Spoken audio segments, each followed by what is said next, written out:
I didn't want to be a rock star. I didn't want to be a movie star.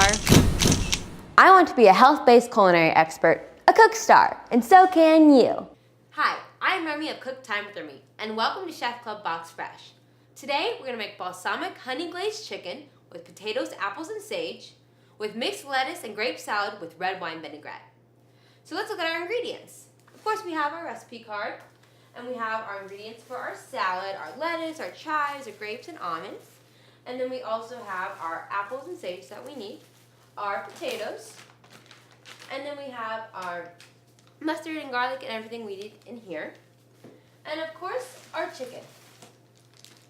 It's very important to prepare all of your ingredients before you start cooking.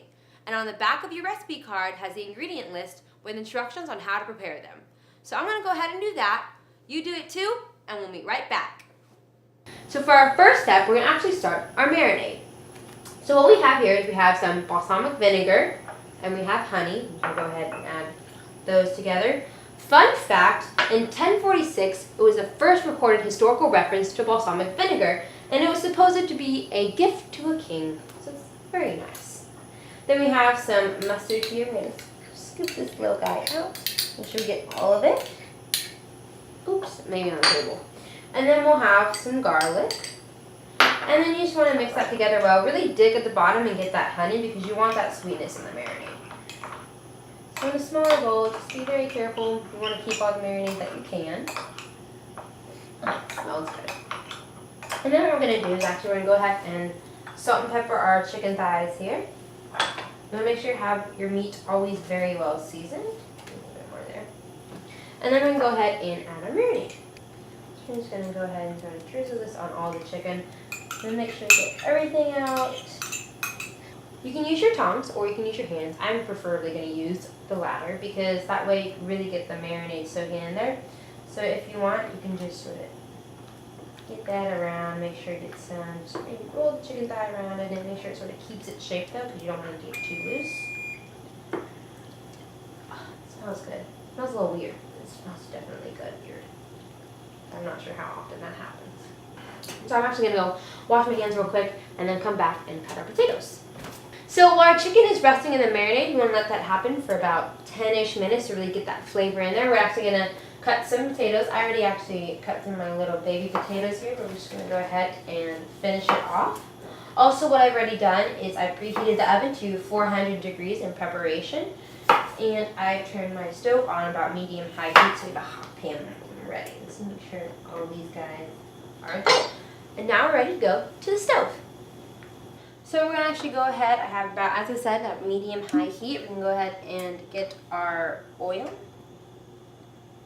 I'm going to just add that on there. You're going to hear it sizzle. That means you have a good hot pan. So it means you have to be especially careful during this part. We're going to go ahead and get our chicken pieces here, which I've been marinating.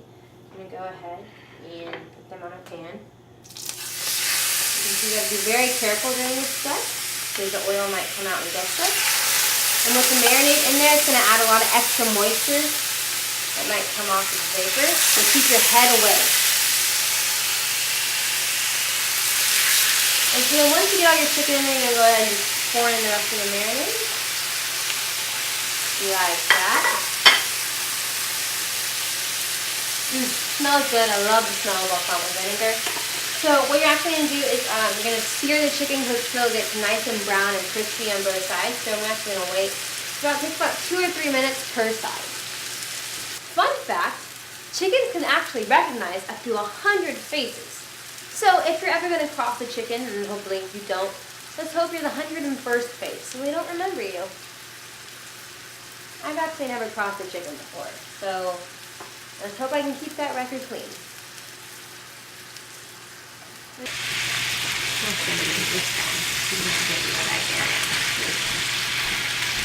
switch this one up a little bit more.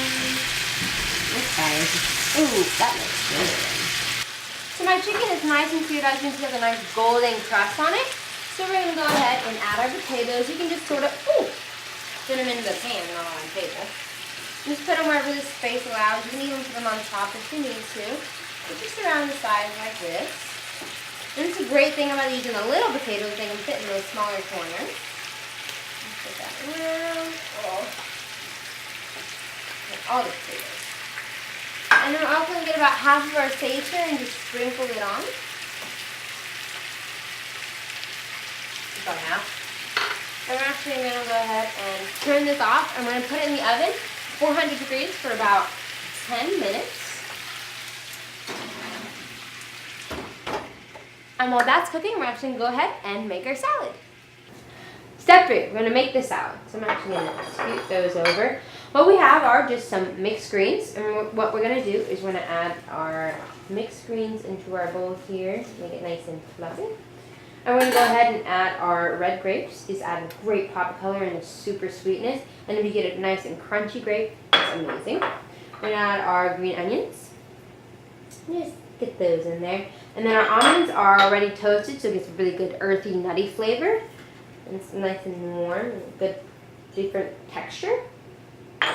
And we're going to stir our oil and our vinegar, just red wine vinegar and canola oil, and quietly. And I'm going to just sort of sprinkle that on top, like that.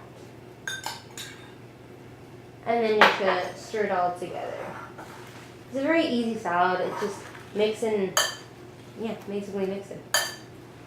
And so once you have it nice and mixed throughout, you can even bring the grapes or almonds that may just like fall to the bottom. Just bring them up like that.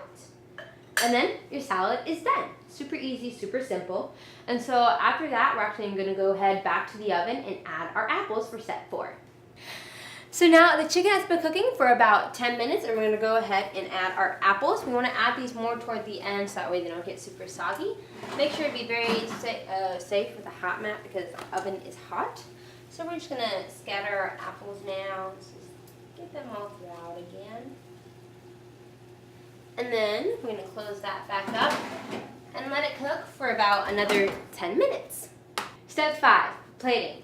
We just took this out of the oven. It is very hot, so make sure you always have a hot man on hand, especially on the handle, just to remind you. And so our chicken looks nice and golden, and our potatoes and apples, I cannot wait to dig in. So we're actually going to go ahead and get a nice looking bag here. I'll take this guy because he's closest to me. I'm going to bring my plate over. Put him on there like that. Make sure he's situated. And actually go ahead and get some of my potatoes and apples here. And as you can tell, they really got in the marinade too, so that flavor is going to really shine, especially with those apples. Get that nice hint of sweetness in there. Let's get some more. I love them. That is about good. Okay, maybe one more potato because I love potatoes. And then we're going to go ahead and get some salad here. Just get a nice, good tongs full. Okay, that was one lettuce too far. And then we're just going to sprinkle it with some sage because sage adds a really nice flowery aroma and taste to it. And so there we have it. Now for the taste test. See the little pieces. And then we're going to get some apple here. Nice little chunk off. Get some chicken, get some apple.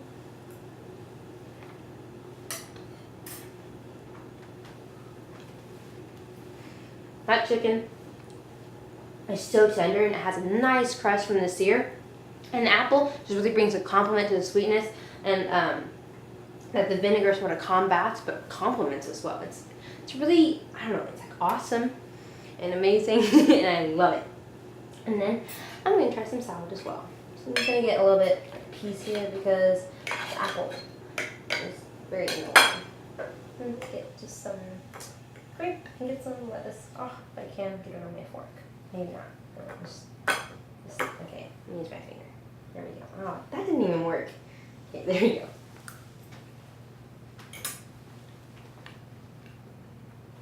I had the perfect grape there. It was nice and soft and crunchy, and it really complemented the vinegar and with its sweetness. So this dish is overall a huge win. There's a bunch of flavor in it, and I hope you try it. See you next time.